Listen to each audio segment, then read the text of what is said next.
Doctor মোশরকা Aditi, আপনি একটু বলবেন যে আপনি তো পিএইচডি করেছেন বুদ্ধিজীবীদের প্রতিবাদের ভাষা, সেই প্রতিবাদের ভাষা দেখলাম না কেন?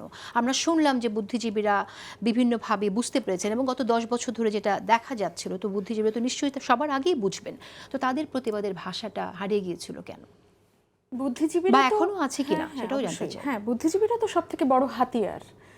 এই আলাপটা আমি অনেক প্রোগ্রামই করেছি।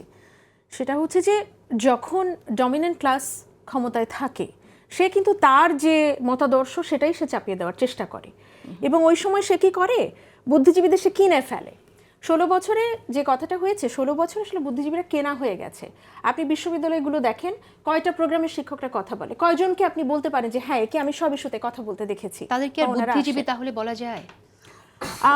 বুদ্ধিজীবীর প্রবণতা সম্পন্ন হয়তো বলা যাবে, কিন্তু বুদ্ধিজীবী হিসেবে দিন শেষে আমি আসলে তাদেরকে আর সার্টিফিকেটটা দিতে পারবো না। তো সেই ব্যর্থতার দায় তো আমাদের আছেই।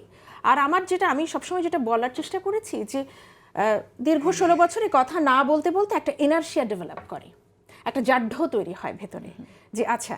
আর সব থেকে বড় কথা, আমরা তো ভয়ভীতিও দেখেছি। কেউ যদি কথা বলেছে কোথাও, বা কেউ দাঁড়িয়েছে, তাকে কিন্তু এক ধরনের ভিকটিম করা হয়েছে, বা সে নজরে এসেছে, সে কিন্তু সার্ভাইলেন্সে এসেছে। তো আমার মনে হয় যে বুদ্ধিজীবীদের আপনি কিভাবে মাপবেন, সেটা তো আপনার তার পলিটিক্যাল বিহেভিয়ার দিয়েই বুঝতে হবে। এখানে পরিবর্তনটা আসবে কি করে? এখানে পরিবর্তন হচ্ছে বুদ্ধিজীবীদের কাজটা আসলে কি, তাদের কাজটা তারা আসলে ফেসিলিটেটর, তারা অ্যাকোমোডেট করবে সবাইকে।